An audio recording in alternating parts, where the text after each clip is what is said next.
excited today for a great conversation. As you may or may not know, Studio C really exists to help bring a question to the body of Christ and to churches at large, which is moving from the question of how big is your church to how engaged, how empowered or equipped are the individuals that God has brought into your church, and we have a solution and a tool to do that. Today, I'm more than excited to be able to introduce some of you, and many of you may already know who he is, but this is Pastor Trey Vancamp, who is he's a son, he's a father, a husband, a pastor, an author, a content creator. You got a lot of hats. Yeah. But the thing that has struck me and where I have probably most connected is listening to and watching the story of Trey actually transform the culture of his church into one of not just attendance, but one of discipleship. And I think it's really been an experiment. And so we want to have a conversation. I think this is going to be super beneficial. If I was you, I would get out a notebook, a pen, paper, and basically take some notes and watch this again and again, because I think it's going to be great. So Trey, it is great to just have you and have this conversation today. So thanks for being here. Yeah, honestly, thank you so much. You're a great host. Anytime we've connected, you've just been so kind. So I'm excited. I'm grateful for Studio C. So yeah, I'm looking forward to this today. All right. So we're going to this is going to be you answering a lot of questions. Go for it. I love it. You riffing as you would like to riff. So okay. let's start off just so people get to know you. If people who don't know you were to have your closest friends describe you, how would they describe you? Oh, wow. Oh, man. Well, I'm a fourth generation pastor, so that's always been a big part of my story. I love pastors. I love the Phoenix Suns. I'm a native of Arizona. Which Phoenix Suns? All the Phoenix Suns? I love the one right now. All right. Yeah, they're pretty good. My wife's, she's down. She's a big Suns fan. Yeah, so, I'm a girl dad. That's a big part of my life. I got 3 girls, no sons. You put me on the spot there. What would my friends say about me? I do just love to create. I love to be creative, and I love to architect new things. And so I'm a church planner. We just celebrated 10 years as a church. Awesome. Last Sunday, which is just such a joy. It's just been a fun season lately of reflecting and also just looking forward to what's ahead. And so, I am all the things that you said, those things, author, all the fun stuff. So. Yeah. What's interesting is I think the way that we know Atomic Habits and the power of habit and all that, and I've watched some of your language be more focused towards the word practice and then habit. Can you explain that to me for just a second? Like how I juxtapose those two? Yeah, so you're emphasizing, it seems like to me, and I could be wrong, more of people understanding this as a practice, not so much this habit that then becomes I would say ego. Mm-hmm. Like I am doing this healthy habit, but the practice allows the habit to then form into just a rhythm. Yeah. I think the language practice, it's not unique to us. I think you see it in Matthew 7. Those who hear the words of mine and practice them are the ones whose house is built on a rock. So that's really the genesis of that. But the word practice I love because it's not a performance. The word practice shows intentionality. I'm in the middle of training for my second half marathon. The word practice, what I remember is like, Dallas Willard has that concept of like, let's say you have rage issues. You don't work on your rage the moment you go in traffic and someone cuts you off. What happens then just flows out of who you are. Your reaction. Character will react. Okay. But it's what you do. Fasting actually has a huge component to rage and anger, and it helps it with your ego and all. So it's like these practices are things I do when I'm not on the clock, when the game isn't on, and I'm just putting in the work slowly but surely, and I'm training. What we say on our website, we have a formbyjesus.com where all of our practices are held, and at the very bottom it says, trying to perform for Jesus leads to death, but training to be formed by Jesus leads to life. Let's say it again because it's pretty strong. Yeah, so trying to perform for Jesus leads to death. Training to be formed by Jesus leads to life. And notice the form by Jesus, so much of this effort is his own doing, his work. The practices are just making space for grace. They're just making space for God to do what only he can do. So the practices are the little thing I can do that opens up my life, my soul, to do the things that only God can do. So when we say habits, I'm not against those at all, of course. Sure. Yeah. But I generally say we all do these things. Habits are what we're unintentionally doing. Habits are, just by living in the modern age, we have certain habits and practices. So the practices are more intentional. The habits are more unintentional. It's kind of I know you can poke holes at that, and it's not fully correct. The habit becomes the automatic response once Yes. you've practiced at a certain depth. I can see that. We used to have this statement of we wanted to help create healthy hearts, homes, and habits in that order. Beautiful. Because if habits were first, then you feel either superior or inferior. Oh, wow. But if the heart is formed, then the habits ultimately are the things that uphold the posture. Because I love that. That's what I'm seeing in habits is that like if my heart's about my aesthetics, my appearance, my whatever it is, then it becomes the means to the end of lifting up myself. So good. Yeah. Okay, so here at Studio C, one of the secret sauces of let's say leadership is being able to cast vision. And I heard somebody say this a long time ago. I'm sure it was Rick Warren, because I'm the old guy who used to look at leadership lifters, if you ever remember these little tools from Rick Warren. And he talked a lot about that. People will most often forget your sermons and speeches, but they won't forget your symbols and your slogans. And so we emphasize, right, the practices or the discipleship steps that a church is going to take. We believe that for regular attenders and members that the mobile app, because of where people are with smartphones, becomes an opportunity to use the tool of distraction and turn it into a tool of transformation, because then the leader can then coach each week. Instead of doing video announcements, platform announcements, they can actually bring people into something that gets them to check into their dashboard. Much like your Whoop Band or your Apple Watch, Garmin, sleep scores, all that stuff. But we don't have anything spiritually.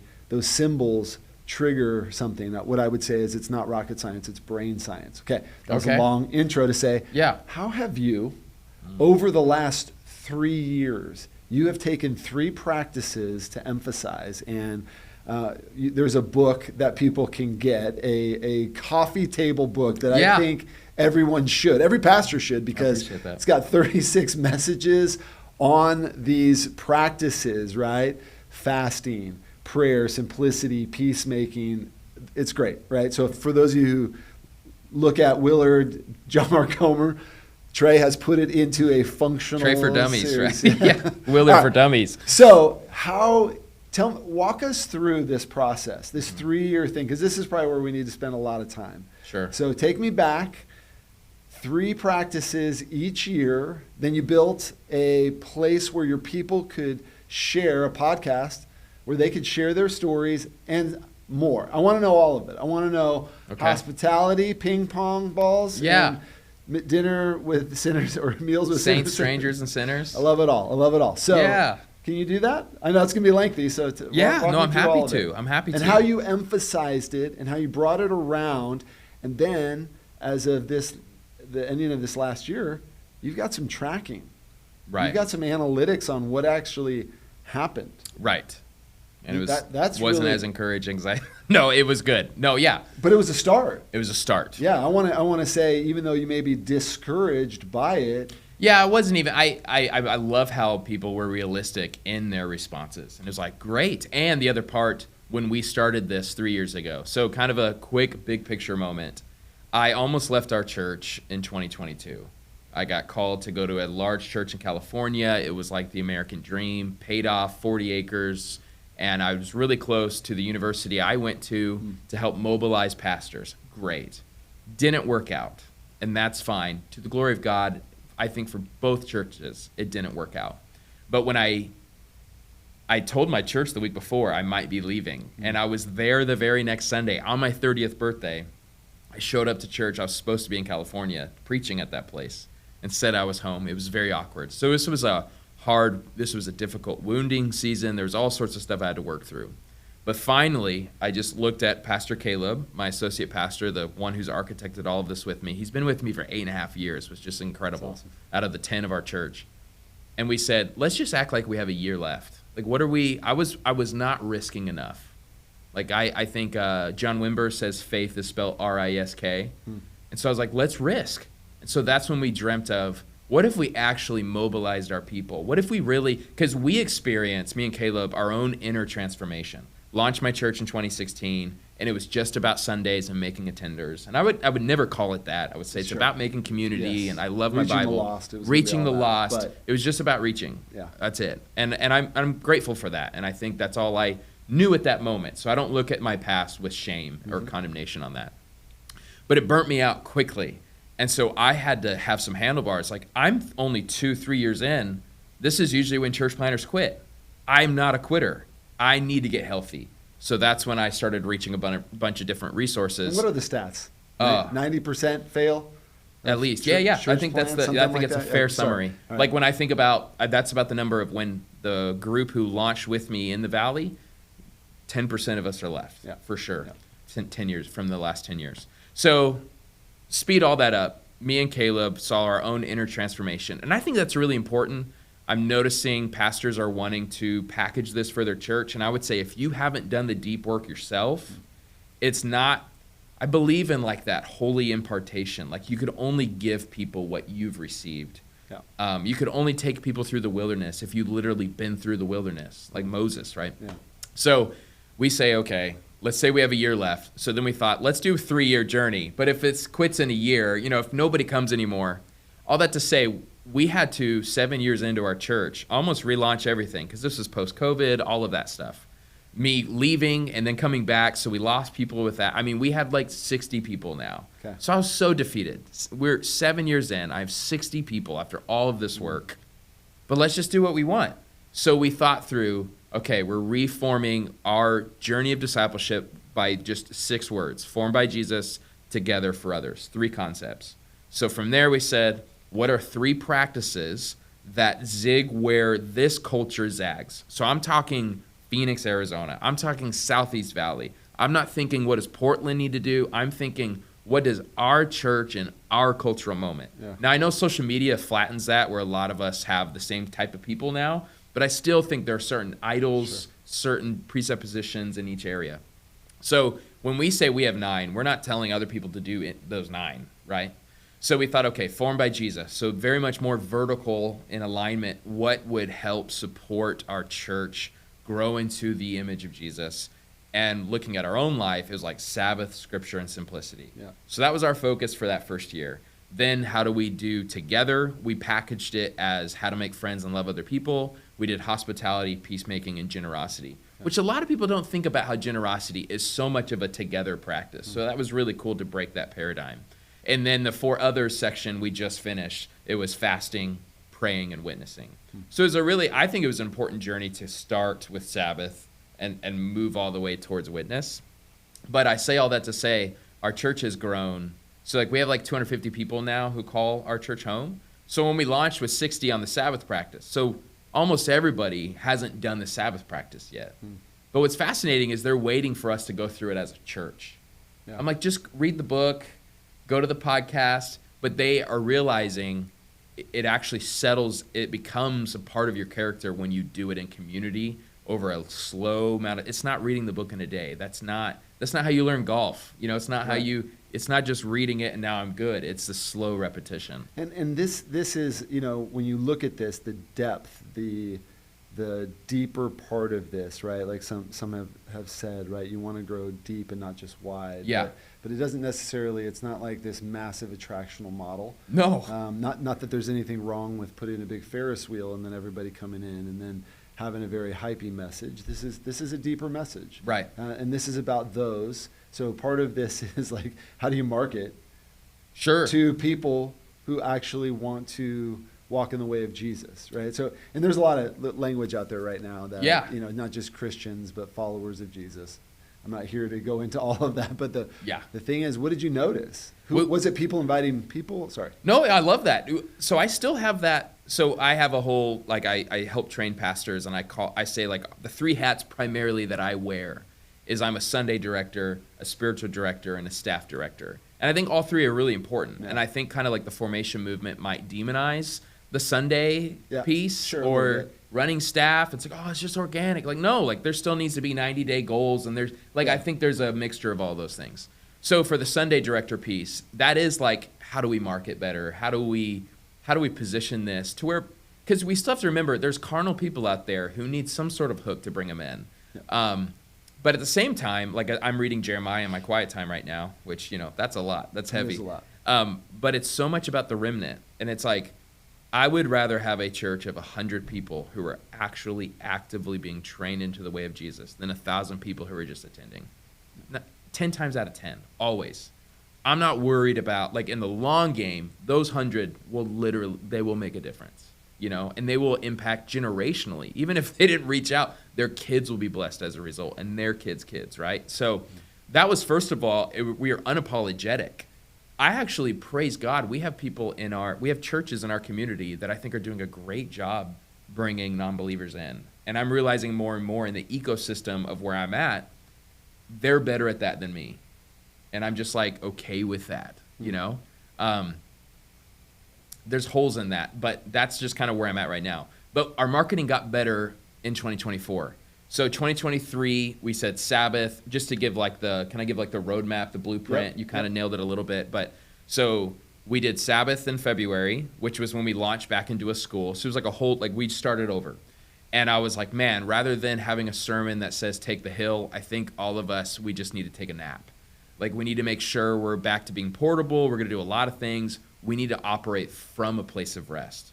So it was 4 weeks, just, the 4 components based off of Marva J. Don's work on the Sabbath. But we created a booklet to come alongside of it. That's where Caleb, he's a guru. He wrote guides and questions for us. So we wanted to make those series so important. We created printed material. When you came in, you got to come week 1. And these 4 weeks, they build off of each other. And all of our groups, our kids are going through that curriculum, all of that. Then the next 8 weeks after that, we do a sermon series that still has to do with the practice. So like for Sabbath, we did 8 weeks on the I am statements in John. Because hey, at Sabbath, what are we remembering? He is the resurrection and the life. He is the bread. Right. Yeah. It's all about him as we're resting in his grace, or else we'll mess up Sabbath, right? So then we did 4 weeks on scripture in May. This is just the first year, right?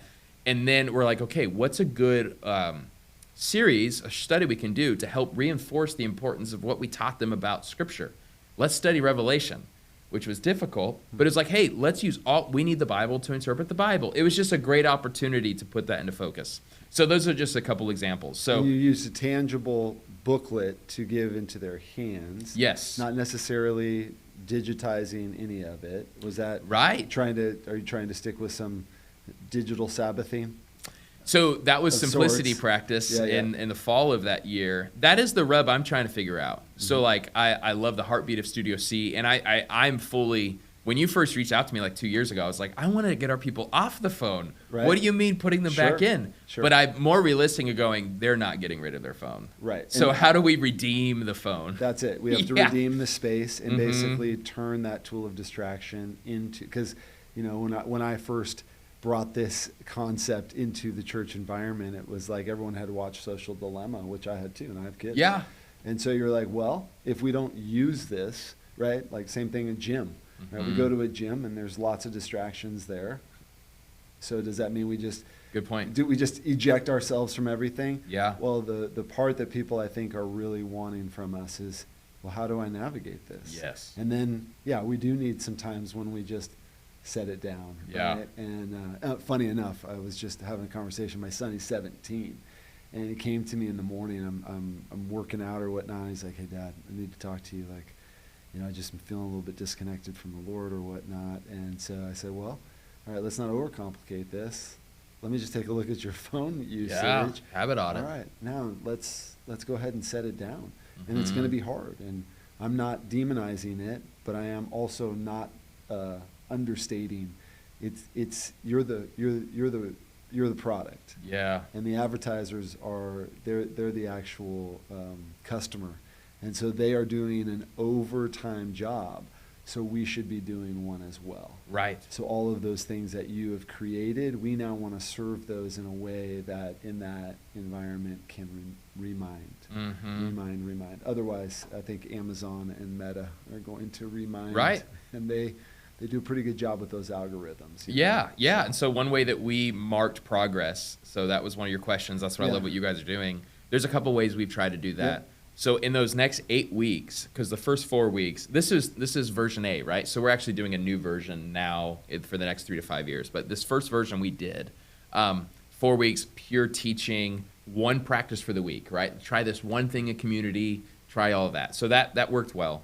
But then for the next 8 weeks, it was teaching series about it, but also stories. So we would gather stories from our groups. Has anybody had a breakthrough? Has anybody bored from this? I want to interview them. Okay. So we would interview single moms. Was this on you basically set up testimonies on video, on the YouTube channel, podcast, what?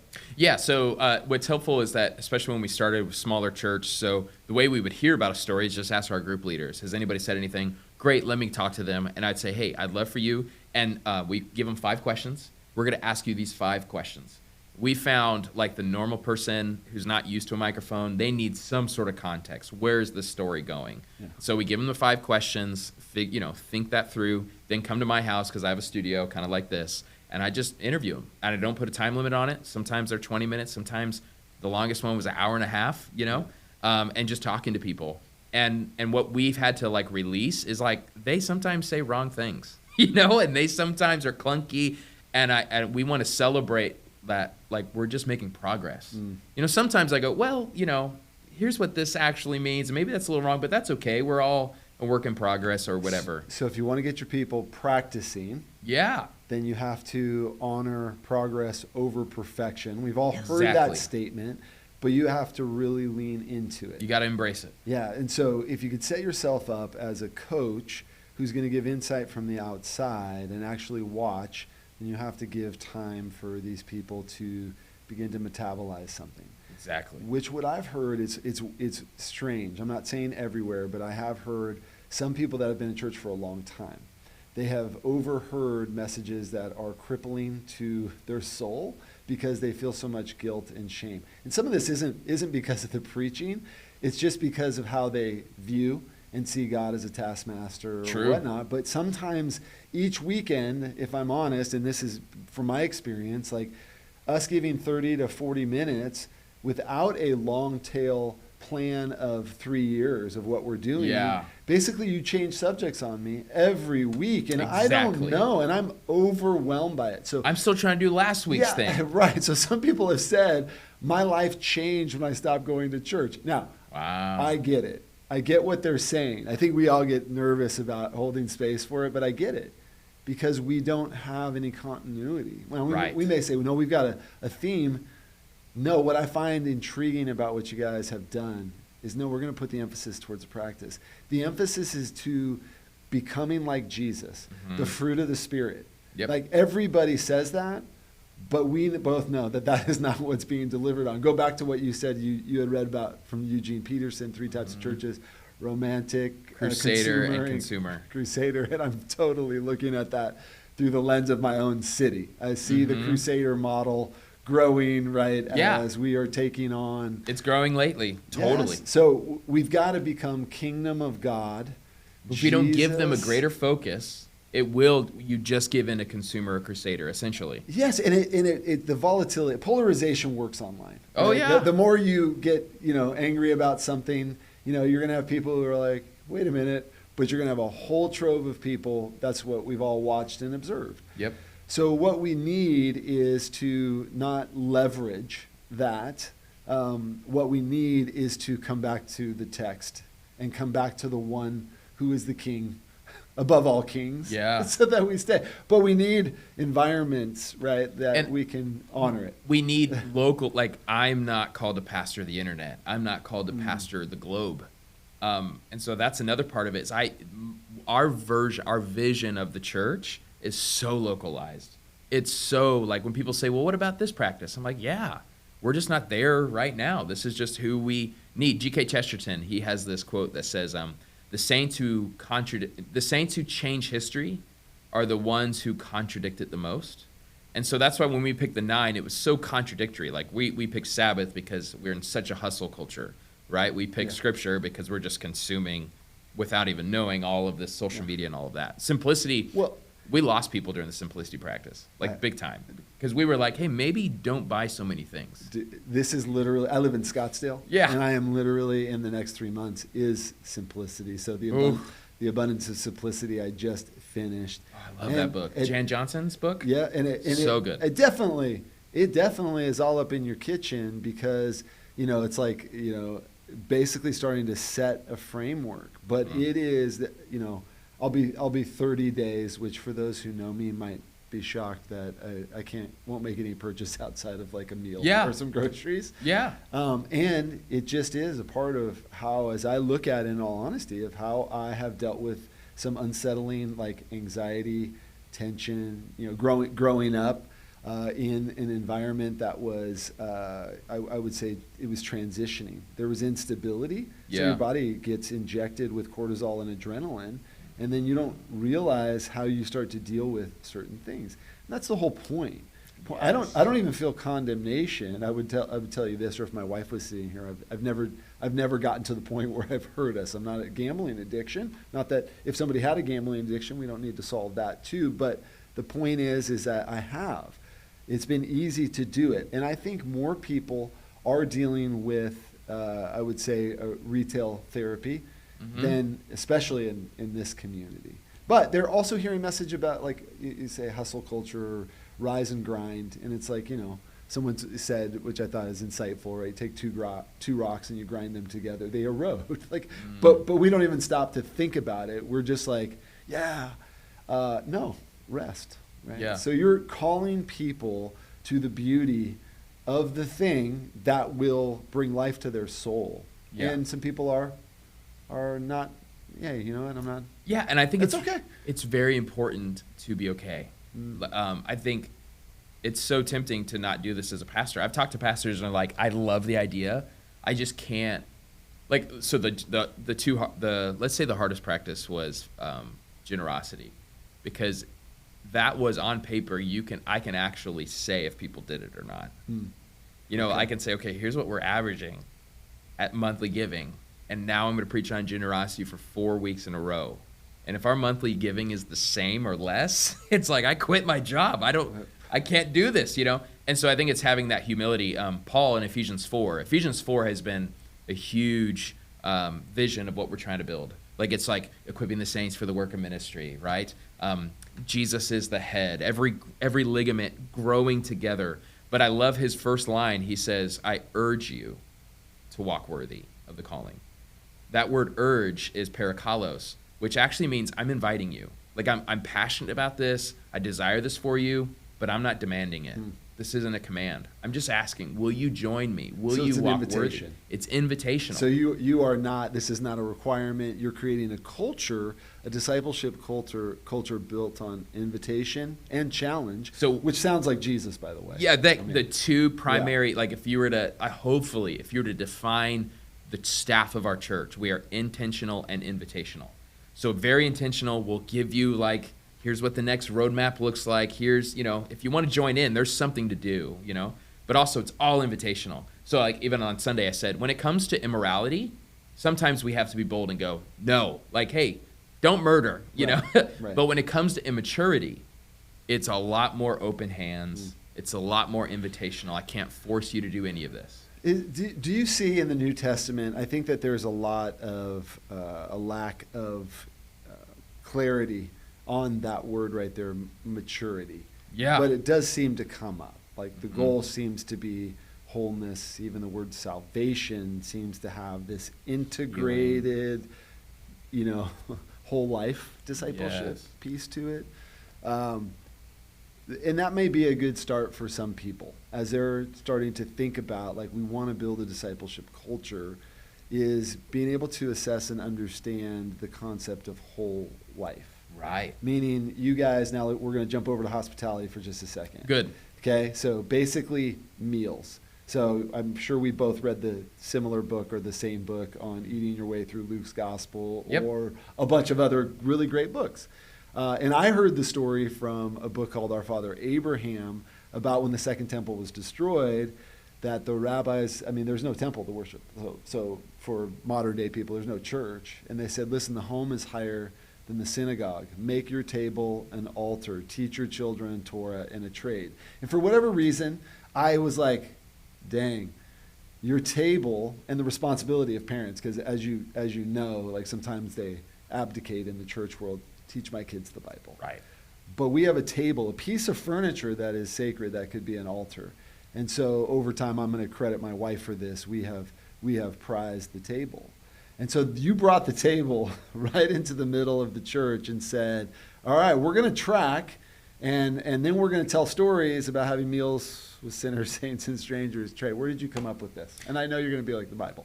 But, yeah, like my upbringing, my dad is so insanely practical. So like my dad's concrete business owner, construction. I grew up, the first 7 years of our church, I was bivocational and poured concrete.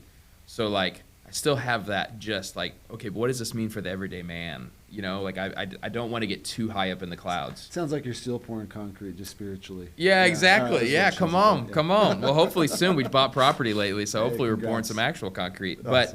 But so I think that's part of the wiring. But so what we did was we said, okay, for 2024, let's make friends and love other people. That was also the year, which I'd love for us to talk about at some point, that we came up with the language, we're not here to make attenders, we're here to make disciples. So that was a pivotal year for us. We grew a lot because of these couple things. But the hospitality practice, we just had a display in the lobby, and it just said, set the table. And on it says, so our church at that time maybe had 90 people, give or take. We said, our goal is in this calendar year, we want to have 734 meals with saints, strangers, or sinners. And so we had it's like a clear display, ping pong balls. ChatGPT helped me. This is how big the display needs to be to fit 734 ping pong balls. And so we just put ping pong balls in there every week with a Sharpie, and you just put your name and the date that you hosted somebody. And so you put them in. And it was so each weekend that they were there at service, they put them in. They would put them in. Guys, just before anybody gets to just past this point, ping pong balls built a pretty cool display for people to then in real time see. And you guys probably have all seen Jesus light bulbs for salvations at which some we church. do that too. Okay, yeah. Yep. So there's all kinds of ways to use tracking. And then coming back to a Studio C, there's a way to use the technology if it's submissive to the mission and to your ultimate spiritual pathway to bring reminders in, right? So when you're at the table, one of the things that I find that doesn't get emphasized oftentimes is the curiosity of Jesus. Remember, I did not know this till about 9 years ago, that God in the Bible asks thousands of questions, because I thought he had all the answers, but he's known in Latin as the divine interrogator. So then in the New Testament, Jesus asks 307. What are you looking for? What are you longing for? Do you want to get well? Yeah, what do you want? Yeah, so then you realize I grew up basically assault and battery evangelism, which basically would be like, hey, Trey, you know what time it is? Time to get right or get left. Okay, that isn't great. Maybe you hear a story, maybe it's okay, whatever. Right. I'll digress. But ultimately, the goal is be curious. Yes. And then if I can get a question that comes up in an app while I'm at dinner with my kids, interesting. I'm rambling here, but every week we have dinner with our children and we ask, how's your heart? I took that straight out of Celebrate Recovery. Are you hurting, exhausted, angry, resentful, tense? Now, we made some of them happy. Are you happy, excited? Right? You don't want to just be totally Debbie Downer. But that's a framework that works, and we've used it for years. People need frameworks. Yeah, so the meal, and there's also develop your muscles to actually be curious about human beings. Right. Not just to win them, convert them. Right. Actually, if your heart is for them, there's a way to draw them in, and I feel like Jesus modeled it. Sorry. Yeah, no, exactly. So what I loved is every week is also humbly scary. What if nobody does the meals? What if no ping pong balls are in there? Yeah. But I was a leadership moment. Hey guys, we're still about this, and we haven't seen any new ping pong balls. Thankfully, I didn't have to do that. But we did it within that year, so we wound up having a huge feast to celebrate that we hit all 734. Really? And we gave out a flat, what do you call those? like a barbecue grill. The Blackstone? The Blackstone. Very cool. We gave out a Blackstone. We picked out one of the ping pong balls. And it was like, okay, there are the Powells here. Congrats, you won. Thank you for hosting. And so it was just like a really fun way to vision cast, where it gave me permission. Maybe one week I forgot to mention hospitality, but it was there in the lobby. It was a conversation point.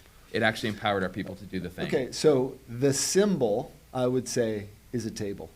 Yeah. And that table is biblically used quite a bit, right? So like we know that the painting of the Last Supper is inaccurate. Right. Painted in the cultural, time period or whatever, and the lower table, Jesus. But he was doing that a lot. Yeah. So spiritually, I think as a step where a table becomes a symbol that reminds people. Yeah, it was a great symbol, and we always said, always add one, always have another chair there to go, there's someone else who we need to invite. And then we had a slogan. So you mentioned symbols and slogans. Yeah. So the slogan we had is, we don't make demonstrations out of people, we make dinner for people. Like speaking against the crusader mentality, against the just win them over. Like, no, we're not going to make a fool of them or whatever. We're going to bring them over. Now, Trey, have you trademarked all of these things that you feel like God is the joke is, to I need to trademark them. Trademark them. All right. Well, what I was going to say is, this is what's funny right now, is that people don't realize that there are some thought-provoking, well-executed things that are not as complicated and complex, right? I'm sure somebody has probably asked you, that set the table apparatus that you created, are you building those and selling them? Oh, funny. No, nope.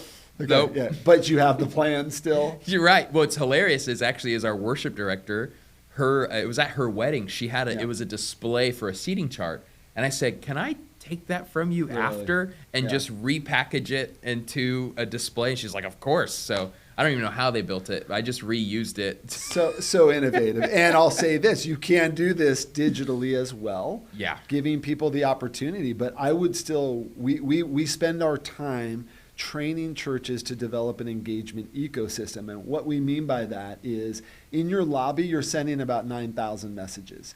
Every sign that you have, every table card, right? Everything is sending a message. And shoot, Disney does this better than anybody. They know. They've got guestology, 40 feet apart, trash cans. Like, they've dialed this in if you've ever been to the Disney Way University. We could be that intentional. Right. The reality, though, is when people come to churches, they don't know, what do you want from me? What am I supposed to do? And how do I know if I'm doing it? And then we think in series, which is basically like, well, if you come to that series, you got it. All right. Is there any? So spiritual steps, which Brady Shears as well has said, right? They count as, next steps count as double. All right. So whatever. But we would say it this way, that your attendance and giving are lag indicators. Your lead indicators are going to be engagement. All right. And so for a church like yours that's putting an emphasis on this, right? The growth that you've seen is actually coming from not an attractional, right? It's coming from an intentional, all right? Now, it may not drive thousands, right? But the hard part of driving thousands is actually to get them to get on board with the workouts. Right. And that is super hard. You go after the many to find the few. And to your point, I'd rather have 100. I think there's pastors out there right now that would totally agree with you. But some of them, you get in a little bit of a pinch, right? Because your budgets and your buildings are now at a certain place. So this isn't for the faint of heart. Yeah. But I do believe that this movement is necessary and needed for every body of believers, because it is what Jesus gave us. That's the mission. Make disciples. Right? And everybody's got it. We make disciples who make disciples, but they don't actually do that, because if they're honest. And no shade being thrown here, they just don't do it because there hasn't been an actionable plan. And so small groups that's the way we do it. But I've been in vocational ministry for 30 years, and I've been in some decent small groups and some not so decent small groups because just reading the Bible, right, without developing relational skills, or even just skills on how to I would say translate, understand deeply the work of the Holy Spirit. What is the triangle of transformation? You probably know it off the top of your head from the disciplines, James Bryant. Holy Spirit and suffering. Yeah, so all these pieces that are necessary and needed. So, but at the same token, we got to get started. Right. So let's jump all the way back though. So at the end, you have this many meals. What did it do for your people, their hearts? Yeah, we began to love each other, which was really neat. Okay. People actually created bonds and friendships. If I had a critique, we did less of inviting their non-believing neighbors over, and so we're working on that. And that kind of was helped and reinforced when we did fasting and witnessing, and it was really focused on the sake of those who are not here and far from God. Yeah. But realizing that year was how to make friends. Like our people got friendly. Like we launched our church in a movie theater, which environments shape you. It was not friendly. Like people would come, hear the sermon, watch the show and then leave. We just struggled. So I knew we had to get out of the theater. So like, it's funny now, someone had just mentioned in our staff, like we take for granted how people come early to hang out and stay late and just love each other. That had to be formed over time. That wasn't just, we just didn't get lucky. And part of it was the hospitality. So people are constantly, actually, you know what? I'll share 2 quick stories. On our podcast, we had for the witness practice, I interviewed someone who, at our church, she's incredible. Actually, she went through a long infertility journey. We prayed with her, over her. She went to our healing prayer Saturday gathering, and she's about to have a baby in March. We're like so happy about that. That's awesome. But alongside of that, I wanted to interview her because she paired the hospitality practice with witness, and she's been having Mormon missionaries over her house for dinner. Okay. So someone knocked on the door, and she's like, I'd rather just can you guys come over tomorrow, or when are you available for dinner? So we had a whole podcast about that. Well, then someone else in our church watched the podcast that day, walked in the park and ran into 2 LDS missionaries. Okay. And they asked the question, and so a member of ours said, can you come over to our house and have dinner? And so then I just met with him 2 days ago to prep him. Hey, just be friendly, be with them, all of that. And so they're having it. So that's been great to use that hospitality practice. It started as a base of just friends, but now they're using it also as like a missional way of reaching new people. That is so good, and it'd be interesting. We could get into this at another point too of what makes it hard for congregations to not be able to have their neighbors over. Now, full transparency, 20 years in my community, and realize that the work of the church was driving me to so many events and activities that I couldn't actually walk my neighborhood with consistency. And so over the last couple of years, this has helped immensely, is actually walking my neighborhood and getting to know people morning and night. And then what I found that makes me feel, in a lot of ways, I will say a healthy shame. I will say a godly shame. Yeah. Is that, this couple over here, he has stage 4 cancer. This one lost their son to suicide. You start realizing, God placed you somewhere. Yes. And he called you to be a beacon, an ambassador of light and hope. And all it really does require is that you get out to your front door. Right. And pay some attention. So the typical way to preach it is, hey, have non-believers over at your house for dinner. We realize that's a pretty big step. Sure. So what we did in our process for the practices, we think okay, what's actually Atomic Habits? James Clear has this very easy to easy, moderate, hard to very hard. So we began to chart, okay, hospitality, what would be the very easy version? Okay, then what's easy? And all the way to the hard was inviting an atheist who hates your guts to dinner, or whatever it was. Yeah. But the very easy one was because this was during when it was cold, which is a very small window here in Arizona. If you have a fire pit, put it in your front yard and just hang out in the front yard and see who comes by. And people came and talked to me, and it just changed. I know my neighbors now. But all they had to do was put their fire in the front yard. It's funny, and you may grow up in this tradition. A lot of people they hate Halloween in churches, but we have for decades seen it as the greatest opportunity Absolutely. for connection and evangelism. So that's exactly what happens, because we already know they're coming by. They're coming by our house with expectation. So we have a fire pit out front, and then it's funny to have conversations sometimes with people who are like, wait a minute. No, we're just going to go to, and I don't want to, it's fine if you go to a Hallelujah Fest or whatever that thing is, but there is opportunities. And there's moments when they're super easy to be able to start kind of building that connection. And then in our city, which I'm pretty sure in most cities you might want to check into this, but the municipality will rent you a block party, or not rent, give to you block party like gear. Wow. So that you can throw your own block party. So that's true of Scottsdale where I live. And basically realizing, there was a book, Ed Hallowell, Connect, a long time ago, who tells the story of this woman who basically puts out 400 invitations to the local park and basically just invites everybody. There's things, right? And this is the part of, it's not even so much innovation. It's just getting back to, right? The average home, what did I hear, 1950s was like 900 square feet. Everybody had a front porch, right? And we've changed that. Things have reversed. And now, because of social media, we're skeptical about every neighbor. True. But, greatest, if you really want to protect, get to know them. Right. I mean, I want to know who's living next to me. But at the same token, right, like part of this is building the rhythm of actually not assaulting people. I love the Bless model. You're familiar with the Bless app? If not, No. I think you'll like it, and I think it'll preach for you. Okay, right? yeah. Begin to pray for your neighbors, and what it does on the app is it gives you your neighbors, like literally cool. their names, and then you're going to listen to their story. Like, that's good before you start sharing the gospel with them. Right. Then you're going to eat a meal.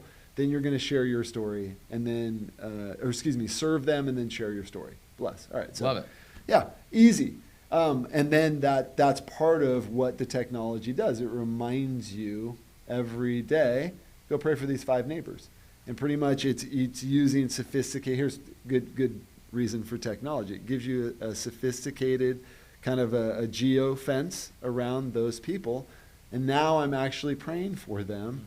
And let's see God move, right? And then we get to share those stories. So you're doing that in function. It's not like that. Oh, there it was. That's going to solve everything. We got the Bless app. No, it's a model. It's a framework that produces. So super cool. All right, I gotta ask this, and we're gonna kind of land the plane. Then we will be coming back to some conversations. Like your assessment at the end of all of this, though. Okay, we didn't even get to go into all of it, but what did you do to assess these 3 years and what stuck? And then why so I don't want to put words in your mouth. Why so Oh yeah. Was your expectation up and to the right, hockey stick, right? Like this culture only celebrates that? Good questions. Jesus, Yeah. Wait, God the Father had a third of the angels fall on them. Right. So let's anyway. No, yeah, so it was great. We did a spiritual health survey. We sent it out and we said, hey, this is the end of the 3 years. We want to see where you're actually at. What we love, some of the folks at Practice in the Way, Brandon Shields helped us like craft these questions based off of the 9 practices we did. So really this was Pastor Caleb, my associate. He did most of this work, the heavy lifting. And it was helpful questions like, how long have you been here? So if someone answered within the last 6 months, it was like, okay, of course they haven't Sabbath. Weighting it the same. Yeah, okay. So it was a helpful way. And it showed it tracked. It showed how much we have grown. And we even asked numbers like, how much are you making per year? Just to kind of get a full grasp of where are we at, who are we reaching, all those demographics. Yeah. But the things that were hard for me, so some of them that were convicting, we did fasting this year. Well, in 2025. So, and it was huge. We did the fasting practice, and then we did an 8-week series on the deadly sins. And so it was during Lent. So we fasted for Lent, and each week mentioned different sins to repent of. It was beautiful. It was based off the fruit of the Spirit, and it was awesome. And people still talk about that was the most profound 12 weeks that they've had in the life of our church. But I was shocked at how many people said fasting is not a weekly rhythm still. So I was okay, this is humbling. So this was a huge moment in the life of our church. Almost everybody at least tried it, but it didn't become a consistent once a week, once every 2. I think the way that it was questioned was, is there a routine? So it could be once a month, but are you fasting routinely? Yeah. And so that's was okay, well, first of all, it's not a failure, but I would love for us to get to the point where maybe we have a little bit more people because there's a lot of needs in like there's a lot to be broken over. There's a lot to fast for, but also invitational, open-handed. It's okay. That sounds like it's kind of difficult. Yeah, yeah. It's invitational, open-handed, but dang it, I'm here to coach you. But then the other funny part, and I think because I love all the things that you post, we had questions about peacemaking, and everybody was like, "Oh, we're great at it." I was like, "Okay." I think there's a lack of awareness. I think a lot.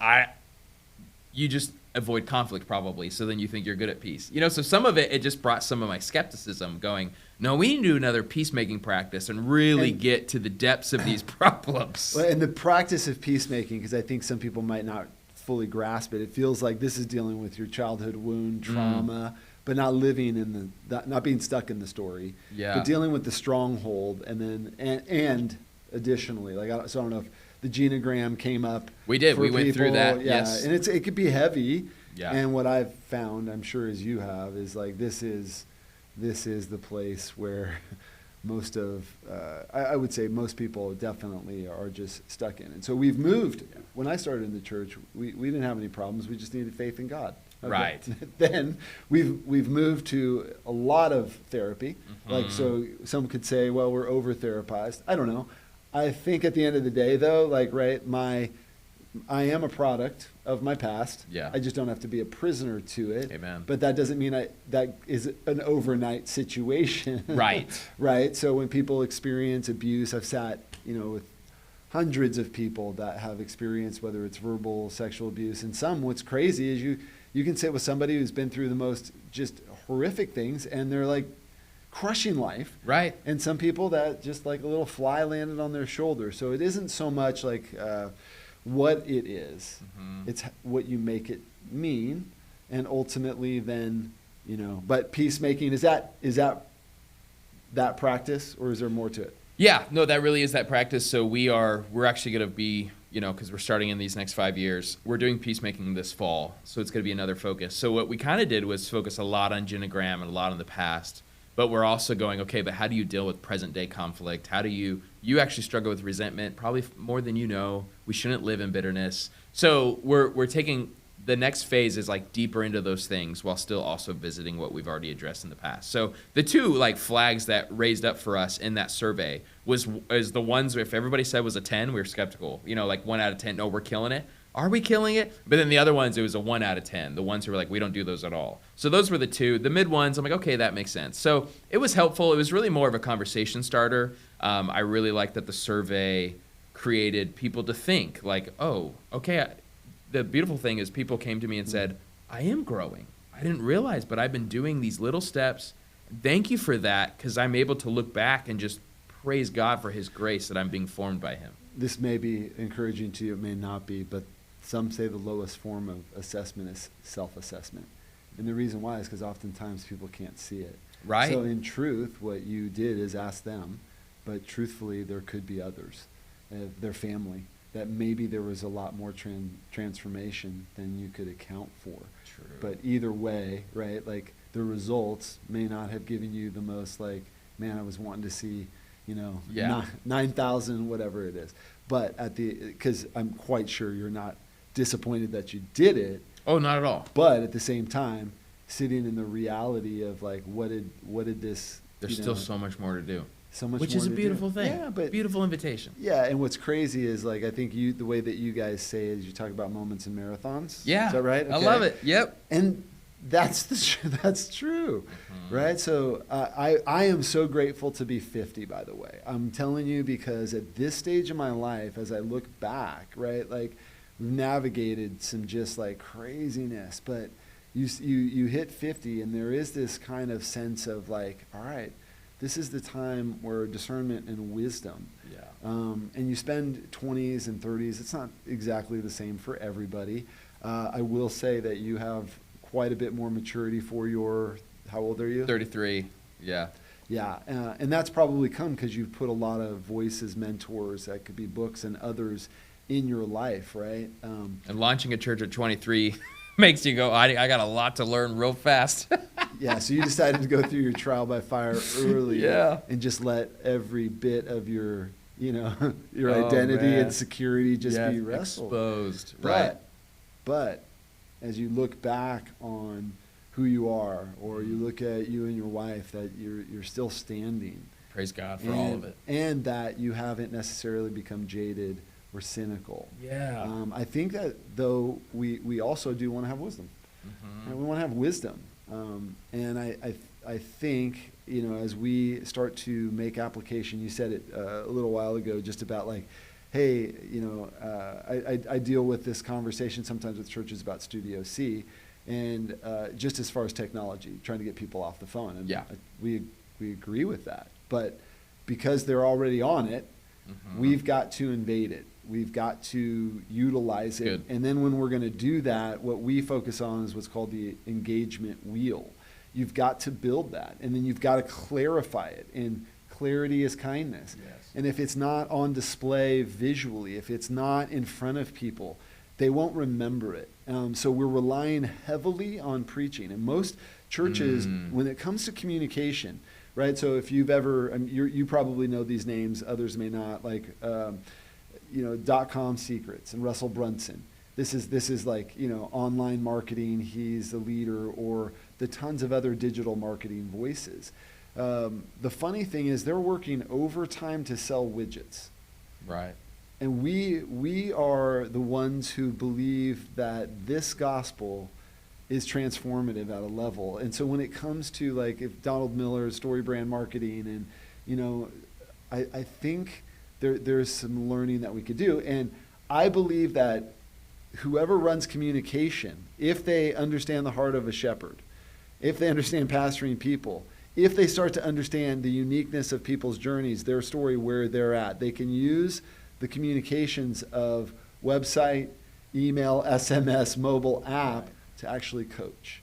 And they could actually take the sermons of every pastor and make them even stickier, even now with AI, to give it to me in this format, this format, this format. But I need it because that person's an Enneagram 2 and Enneagram 3. And I need to speak in that tone because everybody's wired differently. And that's kind of the engine that we've built to then emphasize what's being preached. And now, instead of it just being Sunday, because we know, right, it takes 140 years if you go every Sunday and you basically are there taking notes, 140 years to master a subject. Well, that definitely doesn't encourage me. Right. Now, it doesn't mean we don't do it.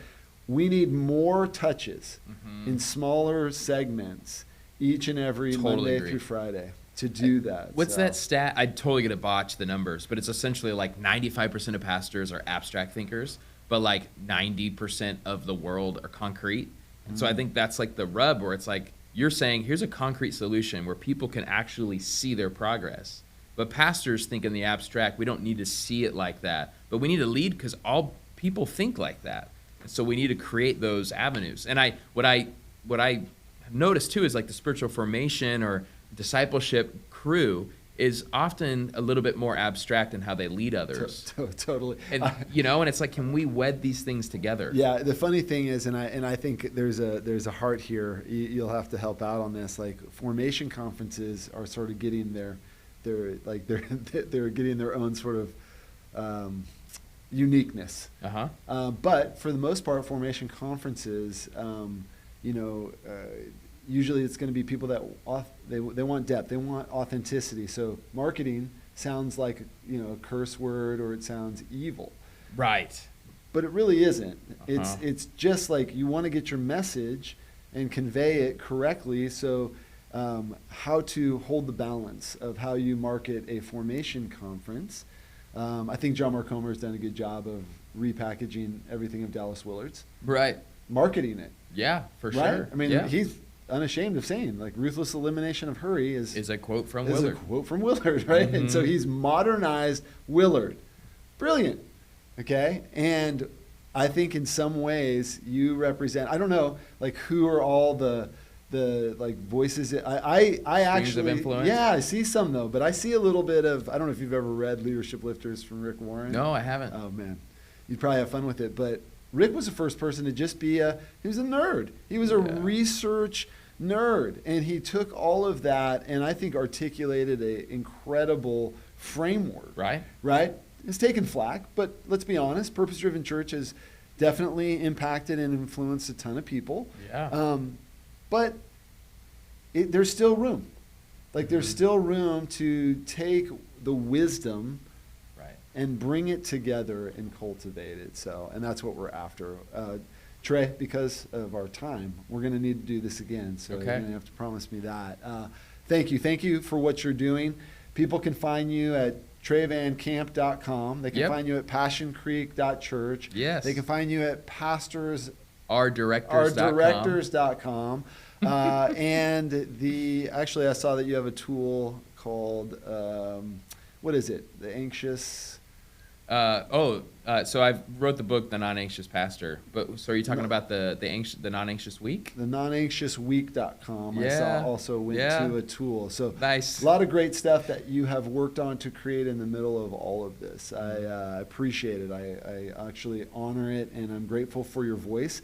And I think God is going to amplify it. I think there are a number of churches that are looking for people that have actually walked this out, have executed it, and I'm looking forward to more and more getting the chance, and we learn together. So I appreciate your time, and appreciate you guys tuning in, listening. I hope you picked up some nuggets, and be on the lookout for more.